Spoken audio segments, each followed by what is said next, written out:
Sir, கனிமா பாட்டுக்கு வந்து ரொம்ப அழகா டான்ஸ் ஆடி இருந்தீங்க. அந்த சுவாரஸ்யத்த பத்தி சொல்றீங்க?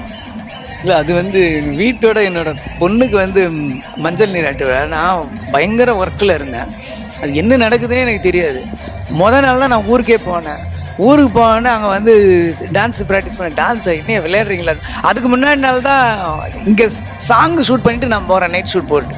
அதில் சிவகார்த்திகேயன் என்கிட்ட கேட்டார், சார் நீங்கள் ஒரு டான்ஸ் ஆடுங்க சார். டான்ஸுக்கு எனக்கு சம்மந்தமே இல்லை அப்படின்னு நான் சொல்லிவிட்டு இங்கேருந்து சொல்லிட்டு போயிட்டேன். நான் அங்கே போனால் வந்து எல்லாருமே ஆடுறாங்க, ஆடுங்க ஆடுங்கட்டாங்க. அப்புறம் அவர் கொஞ்சம் ஷார்ட்கட்லாம் எனக்கு சொல்லி கொடுத்தாரு.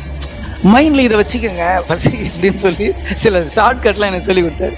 அங்கேருந்து மாஸ்டர், உள்ளூர் மாஸ்டர் ஒருத்தர் சொல்லி கொடுத்தாரு. சரி, அதை பற்றி பண்ணேன். ஏன் இது நம்ம சொந்தக்காரவங்க, நம்ம ஊர் ஜனங்க மட்டும்தான் இருக்காங்கன்றது நான் நினச்சிக்கிட்டு இருந்தேன். அது வெளியில் நான் இங்கேருந்து ஊர்லேருந்து கிளம்பி வரேன், எனக்கு மாறி மாறி மாறி மாறி வந்துக்கிட்டு இருக்கு. அப்புறம் தான் தெரியுது, ஓ இதை மறந்துட்டேன் மேடா அப்படின்னு நினச்சிருந்தேன். ஏன்னா சும்மா இந்த மாதிரி 2 கேமரா இருந்தது. ஸோ அதில் எடுத்து அதை ஒரு சேனலுக்கு அனுப்பி அது யூடியூப்பில் வந்து அது வைரல் ஆகுன்றது நான் இப்போ நீங்கள் கொஸ்டின் கேட்பீங்கன்னு எனக்கு தெரிஞ்சுதான் நான் பண்ணியிருக்க மாட்டேன். ஸோ அது ஒரு எதிர்பாராத ஒரு விஷயம் தான்.